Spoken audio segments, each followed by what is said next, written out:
Okay, good morning, everybody. Let's go ahead and get started. Let me know if you guys can hear my audio and see my screen in the chat box. Just give me a little Y or a yes there. Just to let me know that it is indeed working.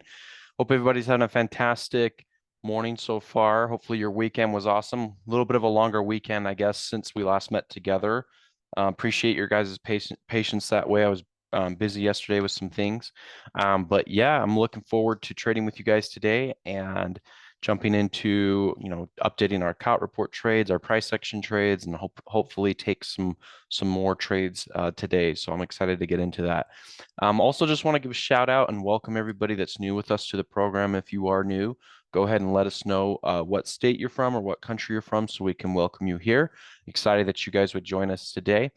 But let's go ahead and jump into this. As always, I need to remind everyone about the risks involved in this market. You can lose all or more than your initial investment if you're not careful. So please be aware of how many pips you're risking on each trade, in addition to how big your lot size is, and ultimately how that would affect your account if you were to lose money. So make sure that you're going through that process each and every time that you take a trade. All right, guys. So let's do this first. Let's jump into our COT report for the week and let's update how these trades are doing. We did see some improvements last night. Last I checked, let me pull up my app here to see how we're doing with these trades. Um, and we'll go ahead and put this into the COT report journal here. Okay, so yeah, I mean nothing crazy's happened, but yeah, it's been overall good. The pound yen's not up a ton. I've got 5 pips on it right now. The pound dollar is up 6 pips, so again, nothing huge. My franc yen trade is actually down 10, minus 10. My USD franc trade is down 5. NZD yen is up 32, and my NZD dollar is up 23. Okay, so that's where we're sitting at right now with these trades. Yesterday they were down a little bit. Today they're up a little bit. So, we'll see how this week pans out. So far up 51 pips, and again, it's just Tuesday morning, so we'll see how that plays out. Hopefully, most of you have very similar results so far. You guys should be able to find this. For those of you that don't know what this is or what we're talking about, these are the weekly COT report trades. So the whole concept with these trades is that you're going to take these top 6 trades on the weekend. So when the market opens Sunday night or early Monday morning, you can go ahead and hop into all 6 of these trades. I post this in the Telegram chat right here, so you can actually see the chat that I've got. And I've posted several trades this week already, but this is the post. It looks like this every Saturday, late Saturday. I send this out so that you guys can take these Sundays. So these are the top 6 trades of the week. 5 long positions and 1 short position on the USD franc. These are the subsequent stop losses for each one. And then you just let it go. After you put in the stop loss and the trailing stop and you've configured an appropriate lot size for your account, you just let those trades go. So as of right now, those top 6 trades are sitting at, approximately plus 51 pips on the week.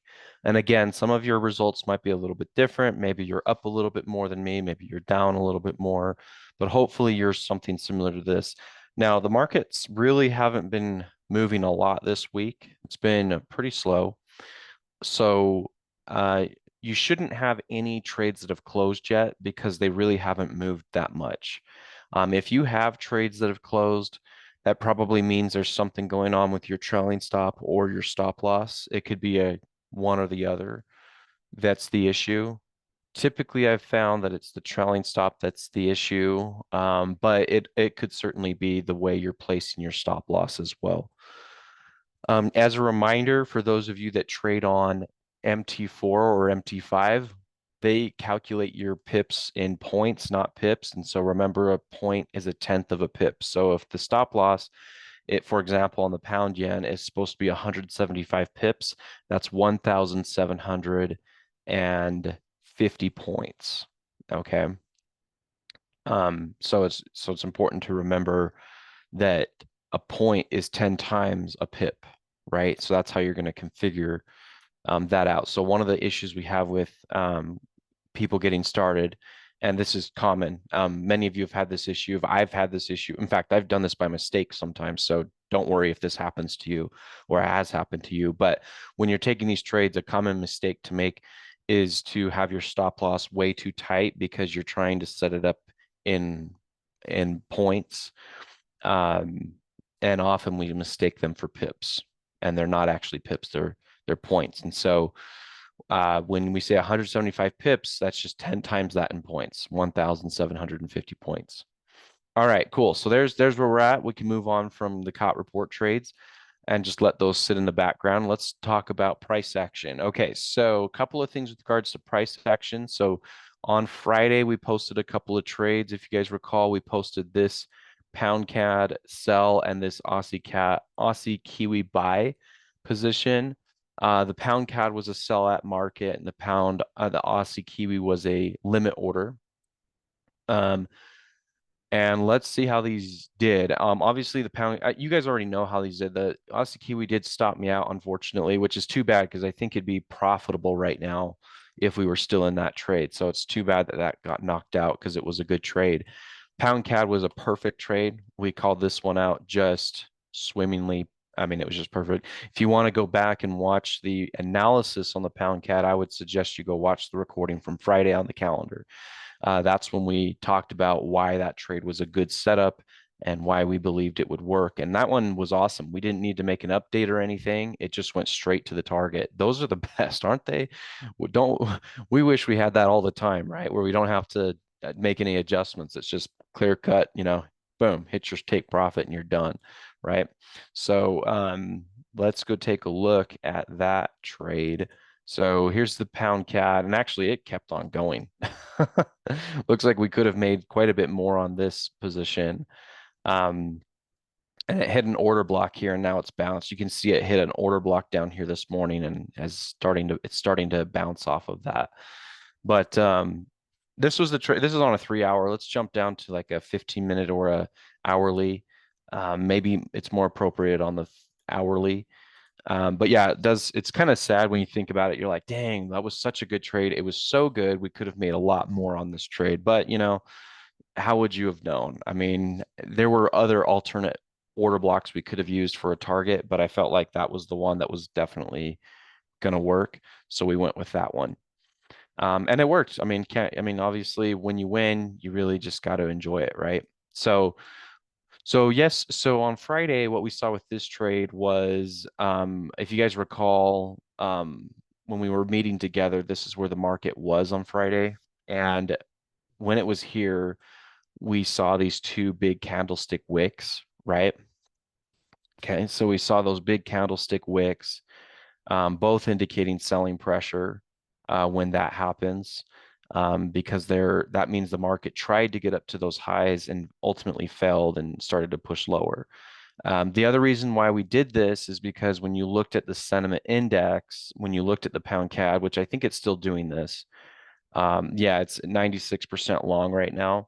I think it was at 90 or 93% long on Friday. We could go back and check if you looked at the recording, but either way, it was high up there as well.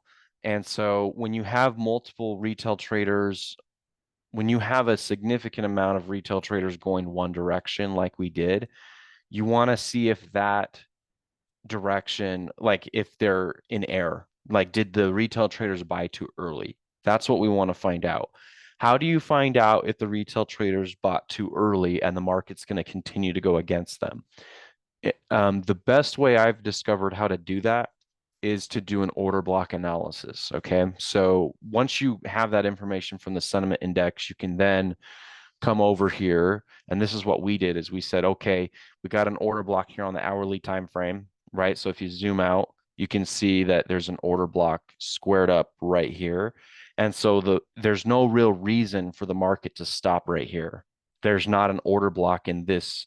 So where the market was on Friday, which was right here, there wasn't a real strong order block that was propping up the market at this. I mean, there was a little bit of a support area. You might be able to call this a support or resistance zone, but that's, in my opinion, and from what I've discovered, support resistance doesn't hold as much value as liquidity does. Okay, so it's important to remember that support and resistance are not the same thing as liquidity, but often they we often like to tie them to each other. And sometimes that's okay if there actually is liquidity at a support or resistance level, but they're not the same, and it's important to remember that they are not the same. So we had a support resistance level that the market was sitting at on Friday, and that's where it kind of just um, it just kind of it found a branch to hang on to on Friday, where the market was like, you know what, we've already had this big battle with the pound CAD. Let's cease and desist until the weekend. But when the weekend's over, we're going to send this thing even lower. Okay. That's kind of, I don't know if it's kind of like this conversation that the market has with itself. You have these buyers and sellers battling with each other. The sellers are trying to obviously send it to the next order block down here. The buyers are trying to say, like, hey, we're at a support zone, so maybe we'll get a little pop here. And so when you run out of weekend muster or you run out of weekend fuel, the markets just kind of settle in and they find an equilibrium with each other and they go to the weekend with the idea that retail traders are still trapped in this position over the weekend. And then when the weekend is over and we get into Sunday and into Monday, they're going to continue to cause even more pain to the retail trader by sending the market even lower to an actual liquidity zone. So we saw that on Friday, and we saw price action, just a lot of different things indicating that. And so what we did is we said, okay, great. Well, we got liquidity there. The other thing you could do is you could actually go on an even higher time frame. I think there was even more liquidity on like a 3-hour chart. Um, I think this is really just the one that we focused on was just this area right here. We just said if it gets into this area, we're going to take our profit. So we knew that that was liquidity. That was both on a 3-hour and on a 1-hour time frame. So once we knew that, we said, okay, great. There's a high likelihood that this pound CAD is going to continue lower. And so we press on. So as the market opened up over the weekend, boom, went right to our target and actually went further, which is crazy. I'm actually kind of surprised because it actually went right through the order block. Um, but I mean, great for us because we were able to capture that. But and it looks like it might be starting. You can see these two wicks right here. So this is kind of the opposite of what happened over here on Friday. So it might. I think there's a possibility. I don't know if this is going to follow through, but it's possible that this starts to rally out of this. That is a pretty strong. You've got two pretty strong wicks right there on the bottom. Let's see if there's liquidity that backs that up just manually. It looks like it did more of a liquidity sweep. So you can see it just came just below this apex support low right there. So I guess a lot of people probably had their stop losses just below this. And it looks like it just swept out those stop losses right there. That's kind of what just happened. I think that's probably more of what took place there. Is there any other thing that could have told us that that was a good zone? Yeah, I guess right here, you do have some liquidity that was tied up in this area, more this area than anything.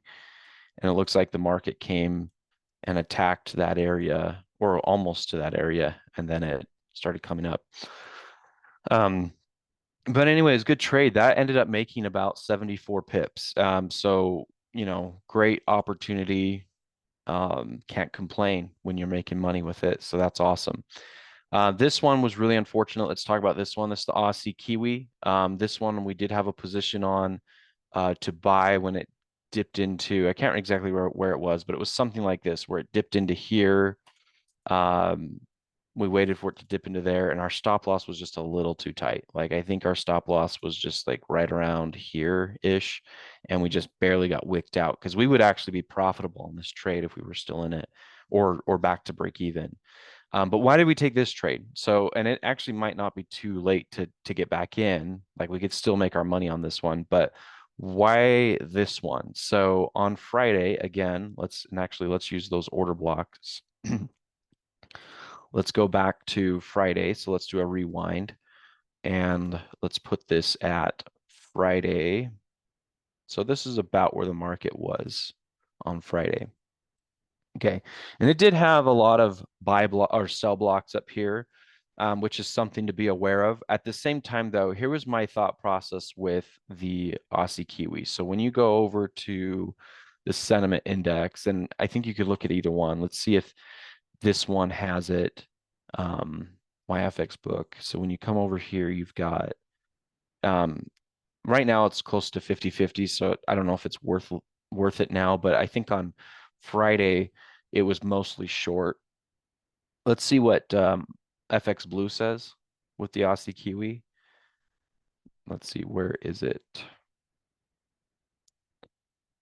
Um, There it is. Okay, yeah, it's towards the bottom here. Yeah, so it's the third or fourth to last one here, and it's 75% short. Well, that makes sense, right? Why does that make sense? Because if most traders are going short because the market is currently going up. So if it's overall pushing to the upside, obviously most retail traders are going to look for an opportunity to um, sell because they don't want to try to find the top of the market. So a lot of retail traders are thinking, hey, this is probably going to come down. I'm going to argue that it's not. I'm going to argue that it's more likely to break up. Here's why. And we talked a little bit about this on Friday, and I'm still standing to this, and I'll explain my narrative here right now. So basically, the last two times the market was in this area was here and it was over here. Now, each time when it was in this area, it pulled back pretty significantly and very quickly. Also, another thing to note is the last time the market came up into this area. Here, let's expand this out. Let's make this look nicer. Okay. So the last time it was over here, look how quickly this market came up and then pulled back. That's pretty characteristic. You know, if you see a market that comes up and pulls back quickly, it's because it hasn't really built a base behind it. There hasn't been enough time where people have built up liquidity, people have built up a position. There hasn't been time to do that. So obviously, what goes up quickly comes down quickly. What goes up slowly comes down slowly, right? That's kind of the idea that I'm after right now. So over here, this is the base of this next move, and it kind of comes up, comes down, builds another base, comes up, comes down, builds another base, and then it comes up again. And now we are finally back to these old prices, but now it's with a much stronger base. You see that? You almost have a trend built into it all throughout here. You've got a series of higher lows and a series of higher highs right through here. Whereas over here, you don't have that. Yes, you do have a series of higher highs and higher lows, but look how much less time it took, right? And it took much less time over here as well, right? So naturally, when the market came up to these areas, it just plummeted very fast, right? But it's the opposite now, right? So we have the opposite thing going on. It's much more uh, detailed and elaborate move to the upside with lots of liquidity built into it, stacked in. So there's been um, a development to this move over time. So when I see that coupled with the fact that you have retail traders over here mostly shorting, we know that they're kind of trapped and suffocating on this trade. That usually screams an opportunity for the banks to sweep all these guys out and take their money. Okay, do you see where I'm going with that? That's what I'm trying. That's the narrative I'm after. The other thing that I'm looking at too, that I think supports what I'm talking about, is with this most recent little tiny pullback here that did stop us out. Um, we've had actually, well, not a ton recently. Right here, we don't have it a ton, but right here you had this big wick right here. So when the market pulled back, it was immediately bought up. That tells me, somebody's excited to buy this when that pulled back right there. Um, I'm not seeing it a ton right now. If this candle or a few candles in the future start to create wicks down here, yeah, it's almost for me that would be huge. Like if this candle right here turned into a wick and then started to build up momentum to the upside, oops, I would say this thing is probably going to break up very, very soon. The other reason why I like this is because above this zone, guys, if you look above this resistance area, which is basically right here, this is the resistance. If the market broke above that, there really isn't a lot of stopping places for the market to stop at until you get to about this liquidity zone that's right here. And I guess there is a little bit of one right here. So, oops, let's draw it out. There's a little bit of one right there. So if this market breaks out, you've got several different places to take profits. You can take profits here and here. And so there's quite a bit of ways to go on this if this breaks out. And that's kind of my thought process is that retail traders are trapped. And it looks like they're going to become even more trapped based off of what I'm seeing here. Um, so if we can get this breakout, this thing is well on its way. And we should be able to make a lot of money on that move. In fact, how big is that move? So from the current price of the market, which is right here, to here, that's 54 pips to the just the lowest one. The next zone is 107, 108 pips away. So yeah, there's definitely quite a bit of money that could be made if this narrative plays out. Obviously, it could fail, and we could see the market pull back from here and just utterly collapse. That just seems so weird to me if that were to happen. Why would they build this up so substantially like they did, and then just to have it all fall apart? Why would they let the retail traders have their way? Why would they let the retail traders make money? I just don't see that. I really don't. So let's look. So what do you do? So now that you kind of have your bias and your narrative built in, what do you do now? So when you're looking at this, you need to find places to buy, which is what we tried to do the other day. And I just was a little too tight on the trade and I got knocked out. So could I look for a reentry? Absolutely. So where are those reentries? So you use these indicators and you try to find where order blocks are stashed, right? So on the 15-minute chart, you've got order blocks kind of throughout that area. On the hourly time frame, you have an order block that's right here that could be useful. And you also have order blocks down here. I don't know if it'll come back down that far, but let's still draw it out. Where else do we have order blocks? Let's try a 2 hour time frame. Okay, 2 hour doesn't have anything in that area. It's all like basically through that area right there. Let's try a 3 hour. Um, okay, the 3 hour does have an order block in this area, which is what I've been kind of eyeing, keeping my eye on, that right there. And the 3 hour does have order blocks right through here. How about the 4 hour? 4 hour has down here and also here and also here. Okay, so now let's go ahead and remove that. And let's just kind of go back to that hourly time frame. So the two areas we have really that are close by are basically whatever this is right here. That's an order block. And then you have one right here that could be used. But that one seems really hard. I think the market would more likely, honestly, I'm not interested in these ones down here. Why am I not interested? The market would have to pull back so far to get to those. They're just not even useful at this point for the type of trade that we're after. So I'm just going to delete these guys down here. They're just not useful unless you're trading just something much more macro and on a higher time frame. So I'm going to delete these guys. So really it's just this. That's our buying area right there. So we could get into this one.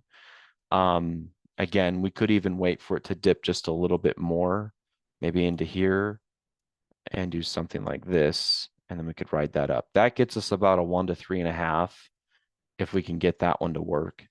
If we can get it to there, that's huge. That's almost a 1 to 7 if we can get that one to work. That's actually amazing if we could get that one to work. I do want to look at a few other pairs, but this is definitely one that I've been trying to work. And I'm trying to see if we can make some money on this one this week. Because based off of the data and based off of what we're seeing, it looks like the market is going to try to break out of this blue line right here to the upside. Again, I would be just so surprised if it didn't. I'd be like, why did you do that? Like, why did you create this beautiful little trend right here if you're just going to and actually not do anything with it? Because it created this little trend here, but and it's built itself up to create an expansion to the outside there, but it hasn't done any. I mean, like that would be so surprising to me. Anyway, that's why I'm saying I'm trying to make 100 pips on this trade this week. And this is kind of our zone to buy. right? Okay, so I do want to come back. We may end up just taking our trade here, but I do want to look at a few other things first, and then um, we also have another trade to look at, and then we'll see if we replace this trade. Let's go take a look at the euro pound. This is a trade I took yesterday at market. It's up a little bit right now, and it's doing okay, right? Why did we take this little trade yesterday? So we're in the money a little bit, not a ton. I think we're up just like 2 or 3 pips. Again, nothing huge. But it's mostly been in the money. At one point yesterday, this trade was up about 13 or 14 pips. And we are going for trying to make on this trade about 37 pips total. Okay, so not a huge trade, but it's a nice little opportunity. Why are we doing this one? Okay, so very similar story to the Aussie Kiwi. Okay, before we move into the price action, let's take a look at the sentiment index. So when you come over here, this one's not as biased. Like when you look at my FX book, you're only at 73% to 27%. Um, so mostly short, which is what you would expect because the market has been coming up, and so retail traders are starting to pile into shorts. I think it's even more manifest though over here. Let's take a look. Yeah, it's like this. Yeah, here it is. It's the second most shorted currency pair in the market right now, according to FX Blue.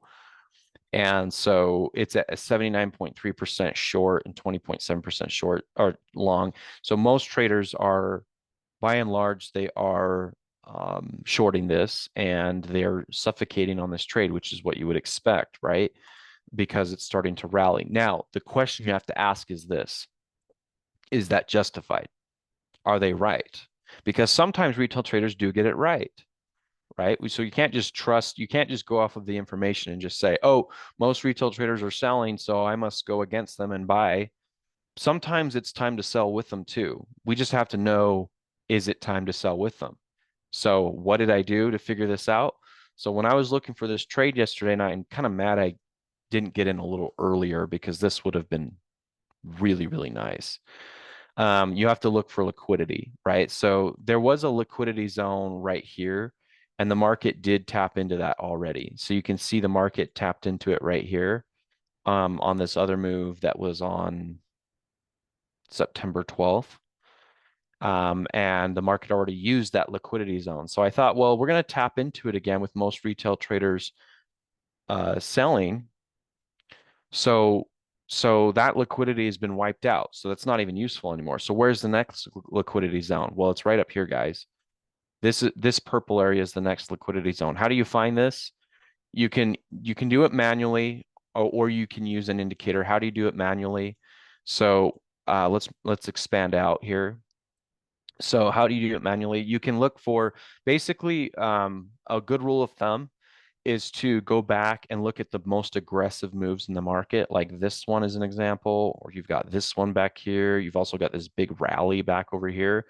Find where those rallies and those big dips began. Okay, that's just the rule of thumb. Okay, wherever they started is typically where liquidity is because whoever put in an order at those places usually is a bigger player and a much smarter player than we are. And so that's often where liquidity is associated. And they're the ones who create the bottoms, they're the ones who create the tops of the markets. And so likely the markets will play around those zones. So that's the next liquidity zone. That's how you can find it manually. That's just an example of how you can find it manually. You can also use these order block indicators, and sure enough, you pull just the first one I pull up says that this is a liquidity zone right there. And so too with that area up there. If I turn that one off and look at other ones, Smart Money doesn't have any down up there. Smart Money is hard to find order blocks. They don't give you as many. Sonar Lab actually says that it's up here. So we might actually be cutting ourselves short on this trade. We might actually be able to get a lot more money on this euro pound. Um, I'd hate to cut myself short on this because it looks like this could actually go quite a bit more. Like we could actually probably go to here or even up to there. If we could go to there, that gives us a 1 to 3.4, basically, which we might be able to do that. Oops, let me fix that. So, and then if I put this back here, this only gives me like a 1 to 1.5, so not as good. We might actually just increase this target at least to here, because that seems to be where more of the liquidity is. And when you pull up the order block detector, they're also saying the same thing. So you have two different order block indicators saying the same thing, which usually is a good sign, right? So you got a good sign that that's actually liquidity there. And they're also saying that up here's liquidity too. Both indicators are saying that that's liquidity up there. Well, there must be something back here that caused that. And they're saying that this is what caused it right here. Um, so so that could be a good area to target. So let's kind of walk through this process again. How do we find this trade? Well, what led me on to it is I saw yesterday when I was looking for trade opportunities, I saw that the euro pound, as far as sentiment goes, retail traders are kind of early. Well, it appears to be very early. They're very early to their selling. They're selling this way too early. Why do we know that they're selling this way too early? Because there's no liquidity here that's significant, and the liquidity that was here has already been exposed. It's been got tapped into already. So that's kind of the word. So this was it. Whatever this was, uh, it got tapped into through that move. So and it's really not working to send the market down anymore. So we know that there's no more liquidity here. So where's the next level of liquidity? It's up here. So retail traders are likely to continue to get burnt on this opportunity while this continues higher. So my assumption is that the euro pound will continue to make new highs. Um, you also have, it appears to be that through our stop loss here, that there's a liquidity block right there, one right there. Let's see if that holds out true with different time frames. So let's pull up different. Yeah, so here's the 2 hour, got liquidity in there. Let's try a 3 hour. Yeah, it's holding up, holding up. Yeah, I mean, you could argue that maybe there is some liquidity right there, but again, I wouldn't say it's anything significant. Like, why would that be significant? There's no consolidation, nothing right here that created that move. Um, the real liquidity is up here and up in these areas. So likely, again, like I said, likely we see the euro pound continue to make highs.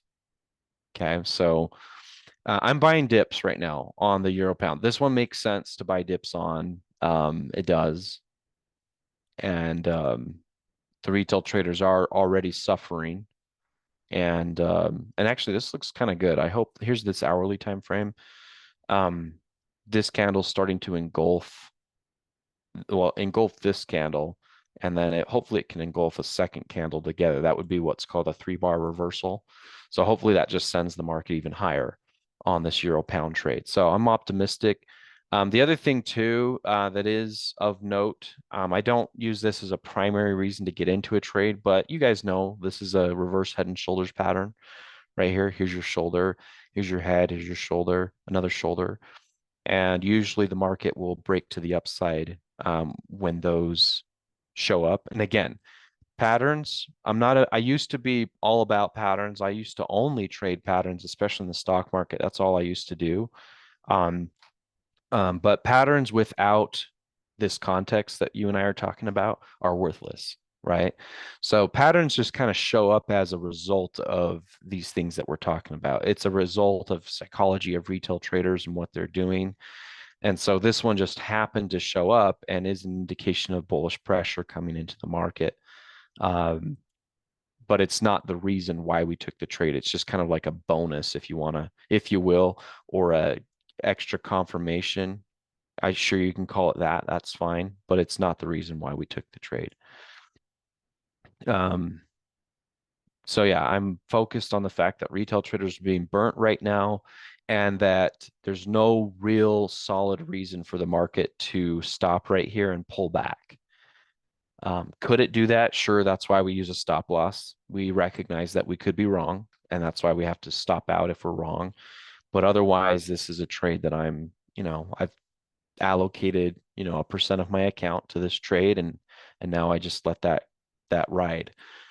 So you can do the same thing if that's something that you want to do. Um, I do think it would be smart, honestly, guys, to update our take profit. Now that I've kind of looked at this a little bit more with you, I think I think that this is a minimum. That I definitely think that there's more, like you could probably go to there. And it looks like there's probably a scenario where you can go to there-ish, just above this old resistance. It appears that there's liquidity that's pretty strong right through this area. Okay. That could be used. So that might be a good place to target. And that's good because if we can get that, then that justifies our stop loss a little bit more. And that gives us a little bit better than 1 to 3 if we can get that. Okay, so that's a really good one. I really like it. I'd be surprised if we hit our stop. I mean, if it happens, it happens, but I am optimistic about this one. Okay, so what else, guys? So we can look for other setups right now. Honestly, I think real quickly, I do want to update this target. I better do it now while I have you guys here. So let's go ahead and increase this target on this trade, because I do think it's going to go more than that. So let's just increase which is great. Obviously, increasing your target's a good thing if you can justify it. And yeah, definitely have here. So okay, so let's just type this in. Give me 1 second while I type this.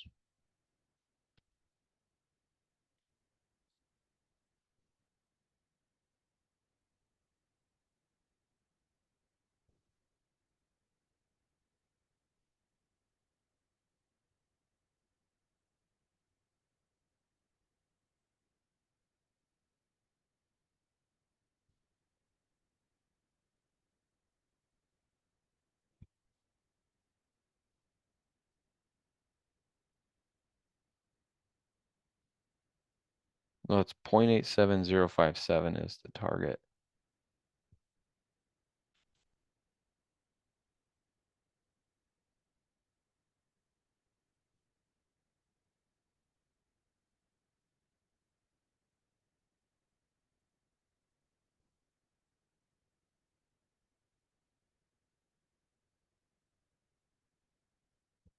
Okay, cool. That looks good. You're up by 30 pips. That's awesome. That's actually really, really good. Yeah, you got that one earlier for sure then. Um, yeah. Yeah, I hope it'll keep going too. I'm optimistic about it. I like the setup. I do. Um, my my biggest fear is if it will do something dumb like, tag us out like that and then shoot up, which happens a lot, right? I mean, it happens and you do what you do, but I mean, this otherwise it's a good trade. Um, Sentiment's perfect the way you'd want to see it. Uh, we talked about right here, you've got a nice base here, you got a base here, base here. So you definitely have this increased buying pressure where retail traders have increased their shorts, all the while the banks have built this base up as retail traders have piled into a short. And so, yeah, a break to the upside makes a lot of sense with the euro pound. Um, yeah, it's a good trade. All right, guys. So we have some more minutes here. Let's take a look at some of these other opportunities. I like to just kind of generally see what some of the, oh, I forgot. One real quick, I forgot. I posted this other trade yesterday. This was really good, but it never triggered. This one I'm so mad at. Like, why didn't I just take a market order on this one went right to our target. But so this one, I did a limit order yesterday. And I can tell you why this was such a good trade. and then we can move away from it. But this one, you can close your pending order unless you took it at market. Then good for you. Lucky you if you took it at market. But I did a buy limit, so I never got triggered in. So let me just go ahead and reply to that trade real quick. Give me 1 second.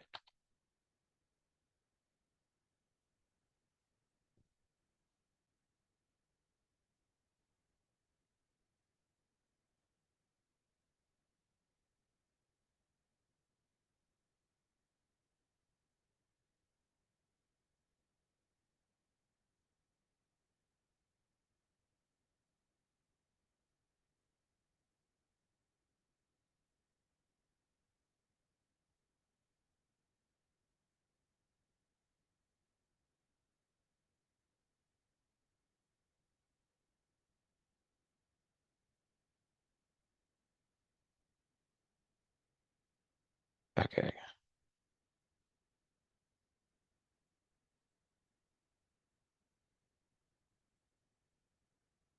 Okay, cool. So this was a cool trade. Let's talk about it. Um, so so yesterday on the CAD Frank, I was looking at the sentiment index again. Again, I'm always looking for these imbalances in the sentiment index. So right here, it was at 64% long, 36% long, short, 64% short, 36% long. I think it was even more manifest over here. Um, yeah, it's in third place right now. I can't remember where it was yesterday. It might have been in first place, second, third, I don't know, but it's high up there on the list, right? So it's the third most, as of right now, it's the third most shorted currency. And that makes sense. Why is that the case? Because retail traders are trying to find the top of the market, so obviously they're going to be selling. So yesterday when I looked at opportunities, this is about where the market was when I found this trade opportunity, and I said, okay, well, so the question you have to ask is this: when you're looking at the sentiment index, are the retail traders justified? How do you find that out? How do you find out if they're justified in selling this? Because retail traders are selling this, right? That's what's going on. As this is coming up so aggressively, they're trying to find the top of the market and they're trying to send it lower. Are they justified? Well, they would be if you're at an extreme liquidity zone where selling is likely to take place. So they would be justified in that case.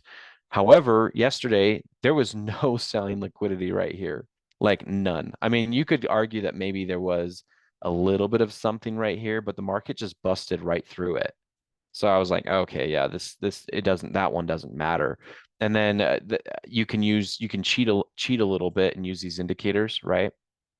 And try to find where liquidity is. So let's pull up some of these indicators. And when you pull up these indicators, there's only buy liquidity right here. Look at this. So on this hourly time frame, here let's zoom into this. So on this hourly time frame, there's only demand. Right? Look at those are two demand blocks right there. Demand, demand, no selling activity anywhere in this white abyss. None. None, none, none. What does that tell you? It means we're going to go to the next gas station, which is up here. Okay. You have the green light to hit the freeway and go to the next gas station. That's what that's trying to tell you. And that's exactly what happened. Right. So what I did is I just said, well, I'd like to get a little bit of a better entry, right? Because this thing is up and up and up and up. And I wanted to obviously buy, but I wanted to see if I could get in a little bit of a better price, right? And that burnt me because I didn't make a dime on this trade, which kind of sucks because you do this analysis and you pretty much know what's going to happen and then you don't make any money. So maybe that's something to think about going forward. Like, how can we just, even if you can just get into the trade just to make a little bit of money, that's better than making nothing. Um, on something that's that probable, you might as well make a few dollars on it, right? But I was hoping to get back to this demand right here. That was my hope. Because where's the next sell liquidity? Right here. This is the next sell liquidity. Yeah, and even then, that's not even that good. So the market could potentially go even higher than that, which it might. It might actually try to get up into these areas up here.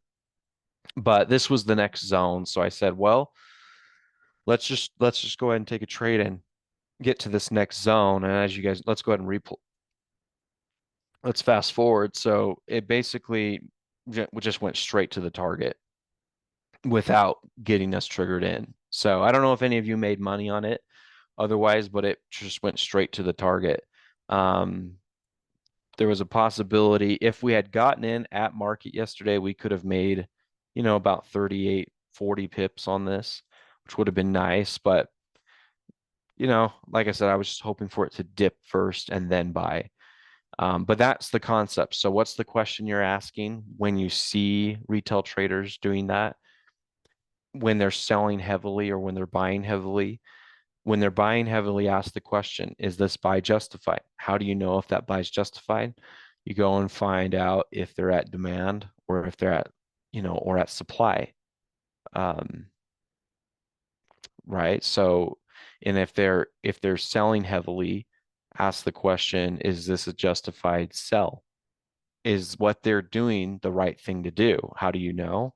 Go check to see if they're at a sell liquidity zone. If they're not, then the market's likely to continue to burn against them. And that's how you can take advantage of that and take some really excellent trades.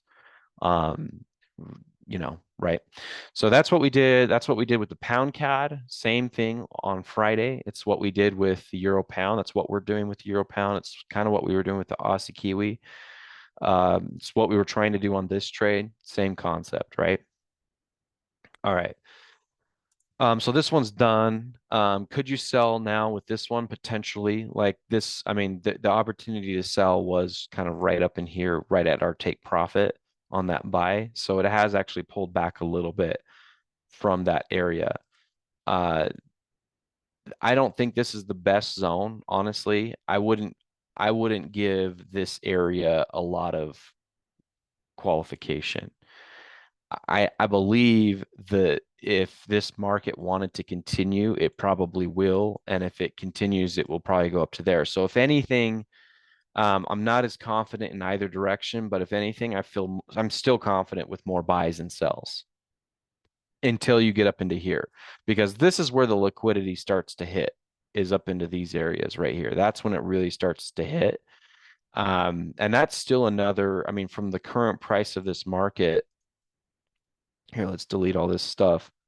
From the current price of this market, I mean, that's 100 pips away. So we could, I mean, that potentially could still make some money on this, but again, I got to find a good demand zone to get in at. Um, and I'd like to see how this breaks out. But if we break above this resistance right here, if we break above that, yeah, it's green light. It's a green light to continue to the next liquidity at that point on this CAD franc. Okay, so that's what we're doing. Let me see. Okay, what else do we have, guys? Because we got to move on here. Obviously, we still have. Is that the only trade we have active right now as far as price action trades go? Is it just the euro pound? I think so. I think that's the only other trade we have going. So we have the euro pound. We have that Aussie Kiwi we might re-enter into. We also have some of these other. I want to take a look at some of these others real quick. So there's the Aussie Kiwi. We already looked at that one. Let's look at the Aussie yen. Again, I'm just going to try to go through that analysis. So what do we know about the Aussie yen? Most people are selling, and this one might be justified. Why is this one justified? See that? See where they're at right here. See all that selling pressure, those liquidity zones. So they might actually be right about selling here, um, which is why you want to be a little more cautious about going against the retail trader in a scenario like this. You could go try going out to a higher time frame to see if there's liquidity above it, which there always is, but it's just, does it seem likely? It's hard to tell. I mean, I wouldn't buy right here, not on this one. It actually looks like there might be a little bit of a pullback, and if anything, it'll pull back into this zone, and then you'll get your rally from there potentially. So it could, but I wouldn't, that's not something I would just go off of right away. It doesn't just scream at me, right? Let's try looking at a different one. Um, we didn't look at the CAD yen yet. Let's take a look at the CAD yen. Wow, look at this guy just go, go, go. It hit a liquidity zone here on the 4-hour time frame. Whatever, there's something up in here that caused this to pull back just in the last couple of hours. Let's see. And it's this. So it likes this area. I don't know if there's anything above that. We can certainly see if there's anything above this area. Um, wow. Yeah, the next on the CAD yen, the next zone is all the way up here on a daily chart. Um, you have to go back pretty far though to find that. And I don't like to speculate with that too much. I don't really try to risk it all on something that we really don't know much about. So I might stay away from that one too, even though it might continue even higher. Okay, let's look on the other side. So we looked at oops, let's go ahead and refresh this. So we got the NZD CAD and Pound CAD, Aussie CAD, Euro CAD. All of those guys are just they've been getting crushed recently, right? So let's go find out like with Aussie CAD, is this they're buying this a lot right now. Does it make sense to start buying? Uh, let's see. So they had this zone right here. It looks like the market liked that and it kind of bounced off of that this morning. Is there anything below that that the market hasn't tapped into a while? Let's see. Well, the 2 hour says there's tons of demand right there. So you hate to bet against that. Let's look at a 4 hour. Yeah, I honestly they might be justified here to buy this up actually. So I wouldn't be too eager. I mean, there could be some places down here that the market might try to get to, but they actually might be right. Now, I mean, they were wrong for a long time, right? Retail traders were getting demolished on this, but now they might be right. Let's take a look at the NZD CAD. That's another one of them that's been showing up here. Okay, so here we go. This is actually what you want to see. So here on the NZD CAD, um, what do we know? Retail traders are, again, let's go back and take a look. So you guys know they are 95% long right now and only 5% short. So what does that tell you without even looking at the chart? It means that market is tanking. It's absolutely it's plummeting, right, as we speak. Okay, that's what that's trying to tell you without even looking at the chart. Now, what we want to find out, and this is the question I want you guys to ask when you guys do this on your own, is this justified? Does it make sense for them to do that? Are they at a place where the market's likely to bounce off of? If not, then we need to continue to bet against these guys and we need to continue to send the market lower, which is most often the case, but not always, which is why we have to be a little careful. This is that logic that takes your trading from the next step to the next, I mean, from one step to the next step, right? Which is really crucial, which I think a lot of traders miss when they're trading things like sentiment is they just say, oh, well, retail traders are buying, so I should sell. Well, hang on, let's find, right? We got to find out if that makes sense. So when we look at this here, where's the market on this NZD CAD? So this is a 4 hour time frame. Again, this is a higher time frame, but we do want to find these order blocks, right? So I got all the order blocks lined up. You can see a plethora of sell blocks right here. And then, but down here, look, there's a lot of buy blocks, right? Tons of buy blocks, right? But there's nothing right here, right? So this is where the market's at right now. And there's not a lot of, there's nothing really right here on this 4 hour time frame. So let's find out why is there liquidity here. So according to these order blocks, they're just saying whatever took place back in October of last year, so like a year ago, actually, there was a lot of buying activity by the institutions in these areas on the 4 hour time frame. That's where it was going on, right? Um, and then if you look at, let's try a different time frame. So actually, before we do that, let's actually let's line this up. So I'm going to put out this. So on the 4 hour, we've got all of that as liquidity. On the 3 hour, let's see where that says. Okay, the 3 hour actually moves it up. So that's something we want to be aware of because maybe that will actually send the market higher sooner than later. So the 3 hour says that. The 2 hour says it's actually with me on the 4 hour time frame down here. And we even have one that's down here on the 2 hour time frame. And then if we go to a 1 hour time frame, 1 hour puts us they're saying that there's one here and we've got another one right here. So now that we come back to this market, where is this really lighting up? And let's actually remove these real quick. Where's the most selling pressure or buying pressure? Kind of looks like generally through here is where most of the buy blocks are. Okay, there is buying pressure here, but it looks like most of this buying pressure is like right here when you do your homework, right? So has the market gotten there yet? No, it hasn't, right? It has yet to get there. So I would argue that there's probably more selling pressure somehow, some way, whether that goes up a little bit and ultimately comes down, or if it goes down right away.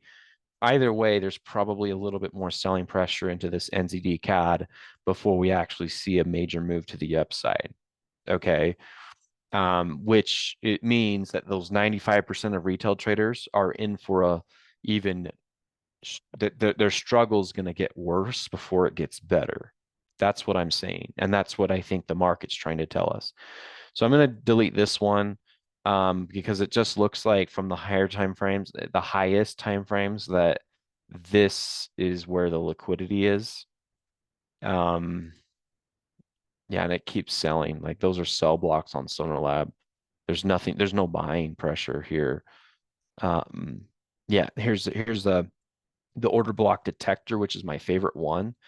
And that one's just saying it's just more selling. It just continues to sell off. And there's no buying until down here. So again, I'd have to say retail traders are going to continue to get in trouble on this. So what does that tell you and me now that we've done this homework? We need to keep selling, right? So how much more opportunity exists with this trade?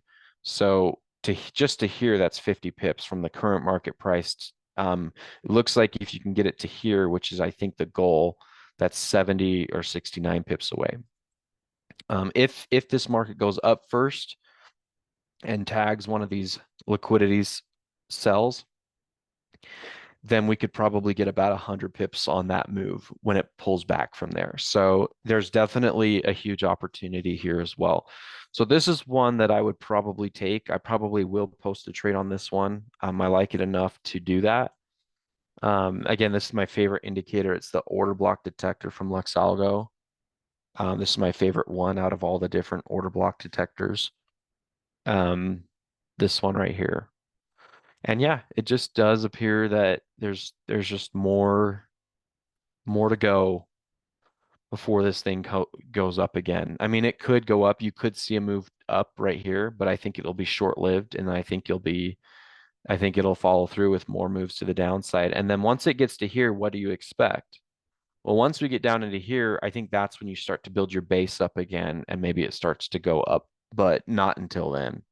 So we should continue to look to sell. Okay. Anyway, guys, I actually do need to wrap up with this webinar. We're gonna keep our euro pound trade going, obviously. Caught trades keep going, and then I'll look for a specific entry that we can post on this NZD CAD.